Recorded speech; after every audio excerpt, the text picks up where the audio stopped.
Aye, so baby, I can't lie, I couldn't help but notice you were looking tantalizing, titillating, preposterous even. I know you're a fan of football and I just wanted to say that I'm involved in that, babe, so you're a linesman. You're not even the main referee.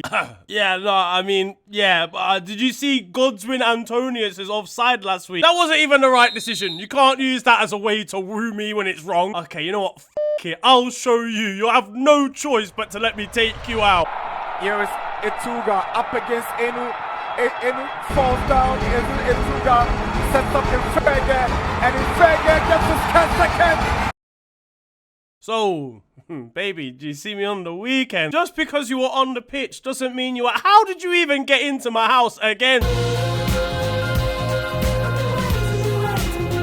Yo guys, it is your boy Niran here, and you are watching FTW. This, of course, the series where I bring to the best and more frequently the worst of what football has to offer during the last 7 days. Now, I apologise there was no FTW last week. I did post about it over on Twitter. Unfortunately, just simply did not have the time. My entire middle of the week was locked off. But with football back, we got a bumper-packed episode for you this time. Elsewhere, though, and what is kicking off in the world this week? Well, it's been a classic tragedy that could match Shakespeare, as Tommy Fury and Molly May have parted. Thou hast depraved me of thine's prettiest little thing. Tommy, have you taken cocaine again? Molly posted a mad paragraph about it on social media. Disastrous for the Fiat 500 community, and DCI It's Megan X on Instagram is in to investigate. It must be a serious punch to the stomach for Tommy. Well, that's just most of his boxing career, to be honest. And now we hold a minute's silence for the sunbeds across the country.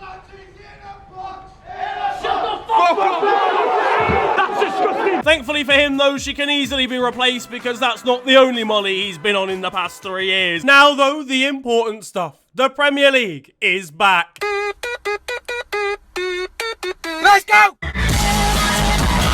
In a week of A-level and GCSE A-stars, it's nothing but a U for Chelsea. The Blues faced off against the reigning champions to start their Premier League campaign, and it went pretty much about as you would expect it to. A 2-0 victory for Pep's men in convincing manner. Ladies and gentlemen, it's match day. They were calling it 115 charges via 115 players. Poor Chelsea supporters, man. They've waited the whole summer for football to return just for their team to look like chimpanzees at a fax machine again. And in a season where the Premier League have introduced custom goal scoring graphics, Chelsea's really does describe them well. Fuck Chelsea. Chelsea shit. To be fair, what can you even do against the revitalised Norwegian in Erling? There we Haaland. The deal is done. The guy's a freak of nature, and maybe someone should have told Marc Cucurella over here about that before he got rude at the Euros.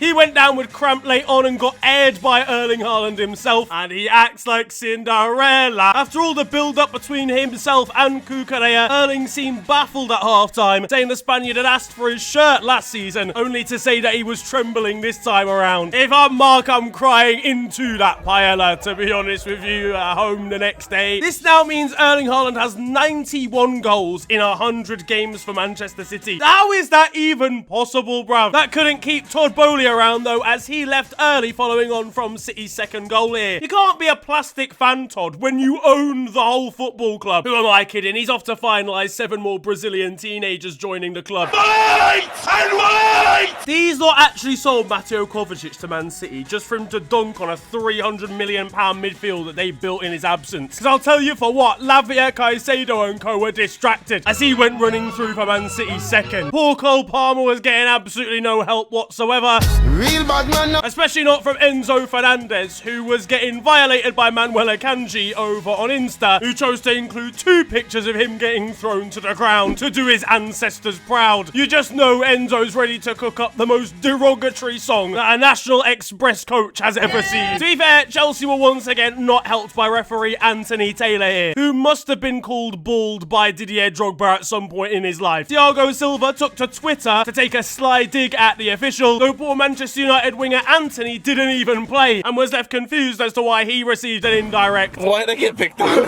Now, I know who this is, okay, but if over 40% of you can also tell me who this is, I'll give away 5 copies of FC25, because this is Joshua Jerksy, mate. Half of these Chelsea players are money laundering schemes now. Someone tweeted it, but a random fan could definitely get onto the pitch and Enzo Maresca would have no idea about it. And it's Joao Cassius da Silva Lopez. Who the fuck fuck is even that? Todd, who have you? Meanwhile, Savinho was impressive on his Man City debut here. He is a Riyad Mahrez regen. Same number, same style, same DNA. It's part of the game, innit? Now, Man City were victorious in the season curtain raiser, otherwise known as the Community Shield. The Oxfam dish, if you will, as they beat FA Cup winners Manchester United on penalties. Alejandro Garnacho gave the Red Devils a lead late on. Erik ten Hag celebrated but didn't quite want to hug Jadon Sancho, not yet at least. But Man City would equalise just minutes later. It would go to penalties as well, where Andre Onana would try his trick from pre-season again. You're a donut! You're so stupid! Brother, if anybody knows where the goal is, it's Erling Haaland. You don't have to do all that. As you can imagine, this went about as well as a Prince Andrew Ofsted report, and United were under pressure. Thank God, next up was a man who's definitely not missed an important penalty before, and you guessed it, he did it again. Jadon's outfit after the match was suspicious to say the least. Meanwhile, Erik ten Hag will have lost it at Jadon after giving him a second opportunity for last season's foolishness. When I'm through with you,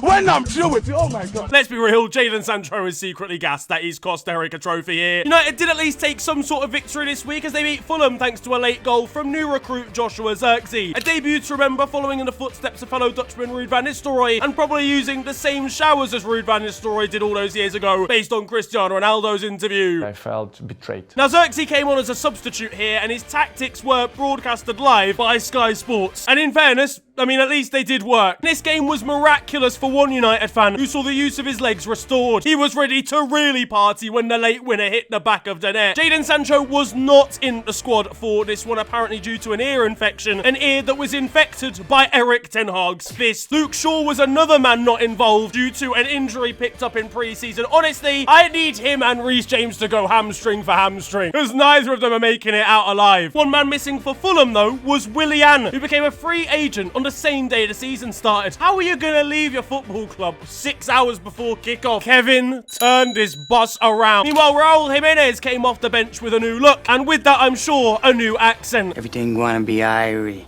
What in the world? There was beef here between Lisandro Martinez and Adama Traore. Adama, of course, known for being a big, strong man. Lisandro said that he sent him back to the gym in a comment after the match. Adama will have found the 5'3" individual and packaged him up first class in the car park outside. The Premier League needs rivalries like this, you know. The Butcher versus the Meat fam. And speaking of meat, Adama said that he would meet Lisandro again in the second half of the season. I'm praying for this guy. Meanwhile, some Fulham fans took some DJ decks to Old Trafford for their away journey. Adama, listen, you've been retired by Lisandro now. I've got a new job for you, boss man.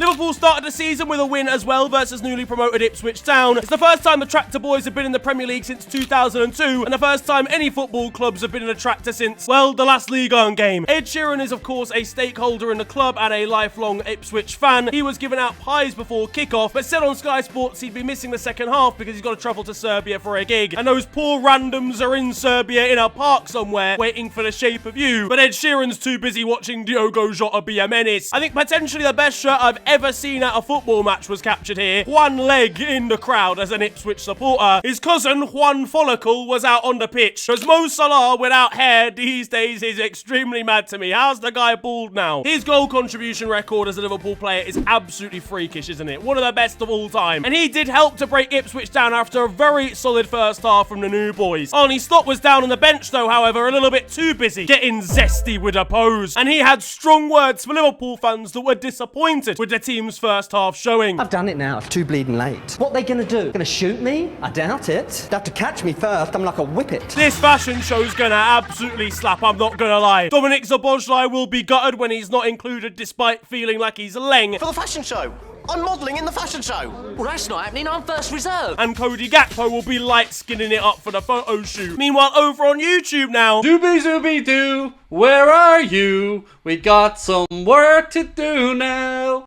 Zooby zooby doo, where are you? We need some help from you now. Yeah, I'll be honest, there's a reason he lost a subscriber during this. It was Zubimendi. Zubimendi unsubscribed. At Tottenham versus Leicester now on Monday Night Football, and somehow this one ended as a draw. Leicester, of course, back in the Premier League after winning the Championship last season. They were peppered in the first half by Spurs, who will have rued their missed opportunities to see this one end 1-1. If the Turkish shooter from the Olympics was a Tottenham player, I'm telling you now, it's going wide and hitting a spectator. Pedro Porro grabbed a goal for Tottenham, but Jamie Vardy he would return to get himself another Premier League goal. The now footballing veteran was proven to be the same natural finisher and the same shithouse, as when he was substituted, he pointed to the Premier League badge, indicating 1 Premier League win for Leicester and 0 for Tottenham supporters. Yeah, it's a shithousery award for the man. He's back. Football is healed. Fucking back, you skets. Jamie Vardy and Neil Maupay could start nuclear warfare in the correct positions. It wasn't always so good for Jamie. In the first half, he had no service, didn't look like the pacey, version of himself, attempting to accelerate in behind. But he probably had a gram of ketamine and a Red Bull at half-time, and that did him very nicely indeed. Now, Arsenal versus Wolves was a pretty simple victory for the Gunners in the end, but the more concerning and interesting stuff that happened here was from Wolves centre-back Yerson Mosquera, who introduced himself to the spotlight of the Premier League by strangling Kai Havertz and then thrusting a full 5 fingers into Gabby Jesus. I beg your pardon? That's his nuts by a whole hand for no reason whatsoever. It's actually just bare weird, isn't it? And things got even stranger when supporters saw what he did next. So let's get continental for a second, because over in Spain, and Real Madrid won the UEFA Super Cup after victory against the Europa League winners last season, Atalanta. And it came via the help of the new main man, Kylian Mbappe, scoring on his Real debut. Can't lie, he better get used to watching the rest of his side thrash absolutely everybody else in Europe. This is Real's 6th Super Cup win, and after the Super League was dissolved a couple of years ago, Florentino Perez made a whole new tournament for his team to win anyway. Jude Bellingham was the player of the match here, the P standing for PR. Now, in fairness, he was absolutely sensational, as Mbappe was quick to tell him after scoring. All that before Antonio Rudiger showed him what kinks he's into. Meanwhile, one man that couldn't get involved in the celebrations was Eduardo Camavinga, the Frenchman, getting a knee injury before kickoff. He'll be out for 2 months, but was still named on the bench to try and give support to the rest of the team. Cheerleader as well. This man really can play every position. Meanwhile, for Luka Modric, it was a historic moment. He became most decorated player in Real history. Bro left Tottenham, and see what happens now. Wasn't such a great opening day though for Real in La Liga, as they were held to a draw by Mallorca. A draw even with Galacticos reloaded. Probably wasn't helped by Kylian Mbappe, Vinny and Rodrigo trying to dictate the same place on the pitch. ESPN set up an Mbappe cam that would follow the Frenchman for his debut, and they got a 3-for-1 deal of the entire strike force. Mallorca finished 15th last season, a pretty dismal opening day result for Real, but it didn't stop Endrick getting an iconic moment after, as he was greeting fans at full time. The guy didn't even play. Why the fuck is he sweaty with his shirt off? He's never actually beaten the PR allegations. Not a chance. I might have to introduce a whole new segment for this guy, because I'll be honest with you, the last time Mallorca got a result against Real, football was looking very different. Endrick not looking very different at all though. I'm sure he enjoyed that performance as well, whilst he was sat next to his childhood friend JFK. A very different kind of shooting the Brazilians doing these days. You're into your shooting games, Endrick? What do you prefer? Like Fortnite, Call of Duty,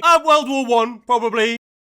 You know, Franz Ferdinand and all that. You were not there. Just 17. Meanwhile, over El Clasico rivals Barcelona, and it's troublesome times. After news that Ilkay Gundogan could be leaving the club after just a year at the new camp. This is a combination of the player just simply wanting to move on, but also wanting to actually register new signings and new players. These lot would go Selfridges before they pay their own rent. I don't know what they're actually doing. And it's no surprise that Manchester City want him back. He'll be returning to the Premier League, knowing what time it is, ready to win Manchester City every single trophy imaginable again.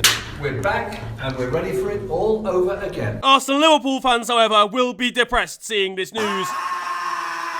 Youngster Alejandro Balde picked up a injury. Baldy in discomfort. That's just Arnie Slot when he sleeps at a weird angle, mate. Can't lie, I feel like Barca's club doctor was taking the piss a little bit once he'd stretched Alejandro off the pitch. I didn't call you Baldy. And in the final game of pre-season, they actually lost a pre-season trophy at 3-0 to Monaco. A pretty shambolic result, and Marc-Andre ter Stegen was awful in this one. Fair to say, Barca fans have lost patience with him, as over on Barca Twitter, a poll asked fans whether they'd want to eradicate racism from the entire earth or eradicate ter Stegen, and ter Stegen was winning. And honestly, even I'm leaning towards ter Stegen at the moment. At Atletico Madrid, they announced the signing of Alexander Sorloth, a Norwegian striker that's been killing it over recent seasons goal-scoring wise, and he was really getting into the spirit of his new club, bringing his dog in a little Atleti kit as well. Very wholesome stuff. They've also brought in Julian Alvarez. Atleti really spending the big bucks, but with their graphics designer away, they had to improvise a little bit over on Twitter for the announcement. Now over in Germany, and Bayer Leverkusen are back to winning ways as they won the German Supercup. Of course, a game between the winners of the Bundesliga and the DFB Pokal, except they won both of those things. Xabi Alonso was celebrating with the rest of the players at full time, but it's a new season and the same Leverkusen, as they scored late here to keep their dreams alive and then won on penalties. They're back to scoring 80% of their goals this season in the 94th minute, and I'm personally here for it. This is beyond juju at this point. Has Patrick Schick got any serotonin left in his body? The guy's scoring last-minute winners at all times. He'd be playing for Hansa Rostock right now if games ended after 80 minutes, because he comes back to life when a first player goes down with cramp in a football match. At Bayern Munich, they beat 4th-tier opposition to progress through the first round of the DFB Pokal. Imagine you're that team, by the way, going out of the cup before the league's even started. That might seem like an easy game, this one, but they actually drew to a 4th-tier side in pre-season. Michael Olise was not going to allow that to happen, though. The former Crystal Palace man got an immediate assist 2 minutes after coming off the bench, though Vincent Kompany will still be leathering into him after it took 2 minutes to get a goal contribution instead of just 1.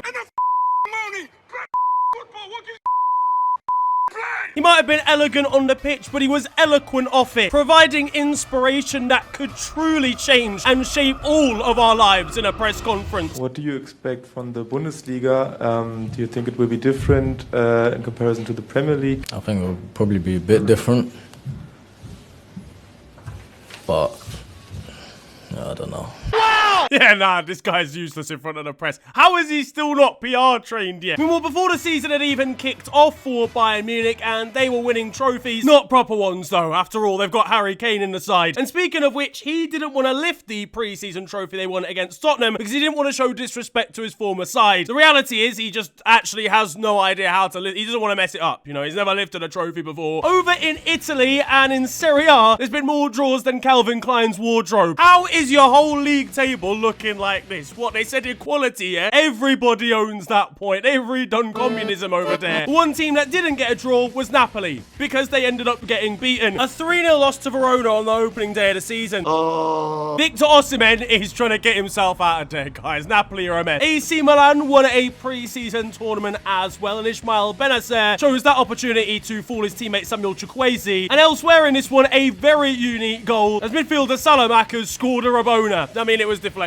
so it's not in goals of the week, is it? But the fact that it even happened, impressive. Not so impressive, though, AC Milan's TikTok media team with this interesting soundbite to announce Emerson Royale's signing.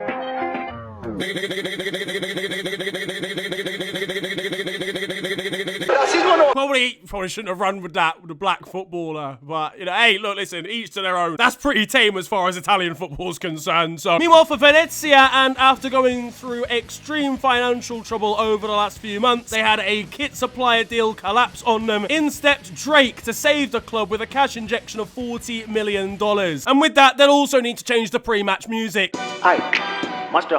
Over in France, and there were scary scenes as Angel Gomez, formerly of Manchester United, was involved in a collision for Lille, which saw him, I think, knocked out, crowded around by the rest of his teammates. There was a lot of concern. Both teams sent a unifying message out full time, wishing him a speedy recovery. I mean, Amadou Kone was sent off for the collision and was praying down in the tunnel because he was so concerned about Angel. However, thankfully, he has made a recovery and said on social media that he won't be going up for headers anymore, so at least he sees the funny side of it. Now that it's time for your goals of the week, we've got some beautiful strikes to signify the start of this season. First of all, starting down in League One on the opening day of the season, Wrexham are the new boys. They were showing superhuman skill with this link-up, finished off by a beautiful volley in off the crossbar. And we're getting classy with the goals of the week this time around as well, because the flair, the skill continues with this flick from Paulinho whilst playing for Mexican side Toluca. But finally, we're back to just lamping it as hard as you can, because down in Serie C in Italy and at Crotone, we've got, well, the weekly halfway line strike. Just hit it as hard as you can. Extreme accuracy, though, and very impressive. Hello, all, and welcome to The Beautiful Game, the segment where we take a look at the poetic and brilliant side of the game that we love. We are back, by popular demand, for yet more glorious beauty.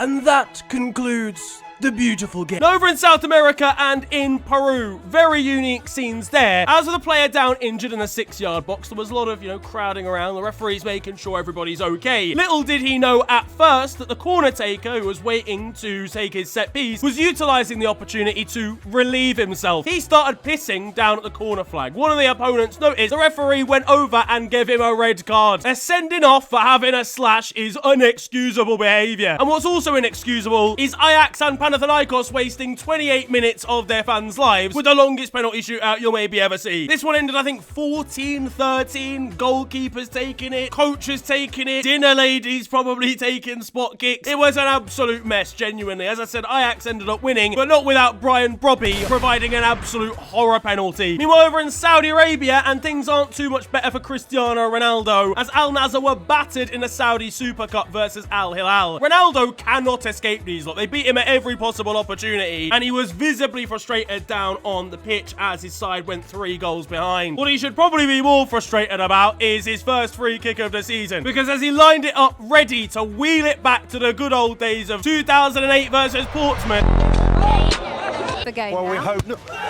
Yeah, just take the ball off him, man. We don't need to see him take free kicks anymore. And that Moroccan kid from the World Cup of Qatar was in attendance to watch his downfall. She might be his biggest hater. In Brazil, and one fan had the opportunity to take a penalty down on the pitch before the game started. He took that opportunity by doing his ACL and getting stretchered off the turf. Speaking of taking your opportunity, crazy stuff going on in the Turkish league, where a 15-year-old goalkeeper made his starting debut against Fenerbahce. The Don's going to be playing against like Edin Dzeko, Dusan Tadic, Jose Mourinho's side at the age of 15, and he even won man of the match, so well done to Deniz Donmezer, maybe a star of the future. In that game, by the way, Jose Mourinho got a yellow card for telling an official to fuck off after just 15 minutes. The special one is firmly back. Mourinho! In this game as well, the Fenerbahce president, Ali Koç, was pushed to the ground by a fan as, protests started about refereeing decisions, and on Fenerbahce's own fan TV channel, they held a black screen instead of showing the rest of the game as a protest against what they called footballing terrorism. Yep, I can't see anything else going wrong in Turkish football this season. It'll be absolutely fine. And there was aggression elsewhere across Turkey. I know, who would have thought it? As Arda Turan, in his first game as manager for Eyüpspor, got himself sent off for...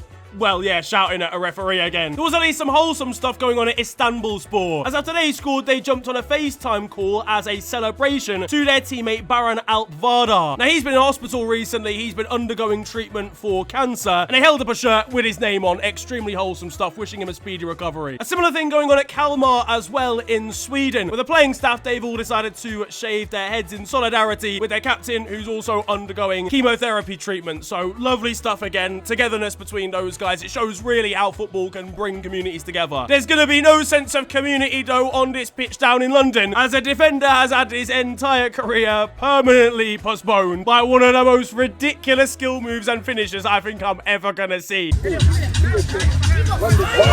my god. Oh my god. Oh my god. That is disgraceful. Get this guy a professional contract. That is outlandish. I don't even know what that was. A spin rainbow flick. Some incredible footballing skill there. A little bit less so over at Olympiacos. Yeah, nah, guys. I had to bring us back down to earth. Do you know what I'm saying? And continuing even further, we've got a goalkeeper here with his side 4-0 down. He thinks it can't get any worse, only for the ball to dribble under his foot and provide one of the most pathetic goals I think I've ever seen. No! A goalkeeper extremely important in a game like that, but also extremely important for Penafiel over in Portugal, who were 3-0 down, changed their goalkeeper, substituted him off. Clearly was having a bad game. They were 3-0 down after about 10 minutes. They then came back to win 4-3. Hey, listen, clearly a good luck charm. Over in Brazil, and clearly Palmeiras' boss has been watching a little bit too much of Arda Turan highlights on YouTube, because he was also sent off down on the touchline for pointing at the referee and gesturing to grab his own balls. Something that's actually pretty offensive over in South America, I'm pretty sure, as it probably is everywhere, to be honest with you. I think if you did it in England, you'd just get laughed at. But the referee did not take too kindly to it and gave him his marching orders. Now there is time for the moment you've all been waiting for, because over in Romania, with a new season underway, it means new opportunities for absolute shenanigans in our favourite adopted nation. Whatever work, whatever planning Romanian sides have been doing, working hard down on the training ground in pre-season, they can finally put it to the test in competitive football, including magnificent free kick routines. Ce-i asta? Ce-a fost asta? Oricum nimeni n-a atins mingea. Florin Ștefan bate.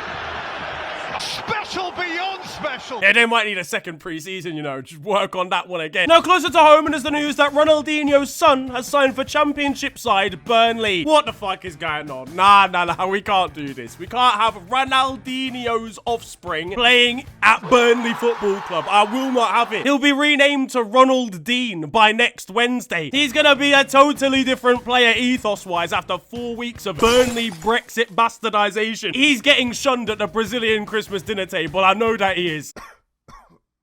So, can I get the gravy? Why don't you ask Josh Brownhill for it? Jack Cork is 1 degree of separation away from Ronaldinho. I don't like it here. Nah, I can't have this. Although, to be fair, given the ability level that Ronaldinho's son actually has, it might be a firm match. His dad was faking passports and faking birth certificates, clearly. One fan approached Tottenham forward Timo Werner in a restaurant and provided possibly the most cringe content I've seen all year. With Timo, how are you? I have a question. How comes you missed open goals? Say again? How comes you missed open goals? No, I'm only joking. Have a great night, yeah? Take care of yourself. I'm recoiling watching that. It is disgusting. Meanwhile, there was a devastating start to the season for Nottingham Forest's Danilo, a midfielder that I really like, unfortunately suffering a pretty horrific injury 15 minutes in. Yeah, rough times, wishing him, again, a speedy recovery. I don't know the extent of the injury now, but if you're squeamish, don't look at it, because it's pretty mad. Down in the Championship, and Coventry denied their opposition thanks to coming in their own net. They did what? Look, all I'm going to say is at least someone finished in this situation, clearly. At Plymouth, and their kitman may well be dyslexic, because he managed to get 2 of his own players' names wrong on the back of the shirt. At Preston, and after 1 disappointing game, they've let their manager go. Fucking hell, I thought Todd Bowley was bad. And at Sheffield Wednesday, we've got one of the most awkward announcements of all time. You never know what happens now. Oh, sorry. Hey, how are you? How are you? Welcome back, guys. It's a new sign. I'm recoiling. Now, we've seen some unbelievable goals today already, right, in the Goals of the Week segment, but take a look at this, ladies and gentlemen, as Harrogate Town pull off some unbelievable, thought-provoking tiki-taka. Yeah, that's a terrible goal. It's really bad, guys. I'm not gonna lie. Meanwhile, at Dorking versus Truro City, and after a mental kick clash, Dorking had to turn their shirts inside out for the rest of the game. The fact it took the referee 4 minutes to decide this was needed is crazy, by the way. Now, at Dinamo Makhachkala in Russia, they've signed a new player by the name of El Irani Mohammad Javad Hossein-Ajad. And yeah, his name has to be a whole circle on the back of the kit. It doesn't fit on properly. Buy that kit with his name printed on it, and it's gonna set you back about $3 grand. In Central America now, and in Nicaragua in their 8th division. How the fuck did Nicaragua have an 8th division? We got a game being interrupted by a pig from the local area. And there's similarly confusing things going on in the US, the United States of America, because Lexington here are bottom of League One, the 3rd tier of their system, footballing wise. So explain to me why they've been promoted to the 2nd tier. What's going on over there? There was tension in a Conference League qualifier between Legia Warsaw and Brøndby. The Polish side's manager, overseeing a victory against his Danish opposition, he took the opportunity to go absolutely mental at Brøndby fans who must have been giving him a lot of stick during the game. I don't know if he made it out of the stadium alive, but shout out my guy. It was really nice knowing you. Meanwhile, in a fierce derby match between Ferencváros and Upset in Hungary, Ferencváros fans managed to sneak a flare that they could remote control into the opponent's end and then set it off during the game. So it looked like they were pumping out green flares too. It's a shithousery award, but you gotta worry about the safety of the stadium if they're able to do that. Kilmarnock faced off against Tromsø of Norway in European qualifiers this week. Now, in introducing their opponents when they were flying to the region, one Norwegian fan replied saying that they'd not used one of the correct letters at the end of Tromsø's name. And when the Scottish side knocked their opponents out, they replied in outrageous fashion, "It's a shithousery award again. You didn't even have to do all of that. It's bad enough." Meanwhile, in Belarus, and spare a thought for Smorgon at the bottom of the women's Premier Division over there. After 17 games, they sit at the bottom of the table with 1 point and a minus 136 goal difference. Probably a safe bet to go down, I think, at this point. So Now that it's time for Still 0-0, and you guys know the score by now, this is a segment of the show where I bring to you the best of Sunday League and amateur football. And Sunday League, look, it is a very unforgiving place. You probably go along, you play, you're playing in front of your family, sometimes your friends, and if something goes wrong, if you are embarrassed to any degree, you're never gonna live it down. Especially if as a defender, you're getting absolutely bounced off the ball by a 16-year-old. He can't recover from that. He's got to become a centre mid now, to be honest with you. You can't. On to the weird stuff though now. Now, last time I told you the story about Kazuki Honda joining a team in Bhutan for one game. That was so that they could try and aim to progress in continental competition. Well, he played that one game and they won 2-1 to make it through to the Asian version of the Conference League. So shout out Kazuki and shout out the team. The risk worked well. Speaking of European competition, and Polish second division side Wisla Krakow continued their route into continental competition as well. Yet they won the Polish Cup despite being a second tier side last season and won a ridiculous penalty shootout 11-12 to keep their hopes alive. Over at Sakaryaspor in Turkey, there was a problem with TV cameras, which meant halfway through the game, the match had to be broadcasted on television via a mobile phone instead. Someone got an iPhone 11 out, fam, and slapped it on the TV. It's ridiculous stuff. And finally, we love a story about San Marino here on the FNG channel. They are our honorary international team, apart from Romania and Indonesia. But this week, they haven't really helped the amateur allegations, to be honest with you, because they faced off in a friendly against the club side, okay? This is an entire nation, all right, okay? However small it may be, they are an entire country against one team, a Serie D team as well, all right? This is a fourth-tier Italian team. They lost. I'm not gonna lie, they lost, guys. How are they gonna beat another actual country if they can't even beat a 4th division Italian team? That, though, is gonna wrap up football this week, and I hope you have enjoyed it. If you have, then feel free to slap a like on the video, and of course, subscribe if you're new to the channel. You can also follow me on social media. It is at @officialfng on Twitter and on Insta. But it's been a pleasure ranting at you guys today. Have a wonderful day, enjoy yourselves, and goodbye.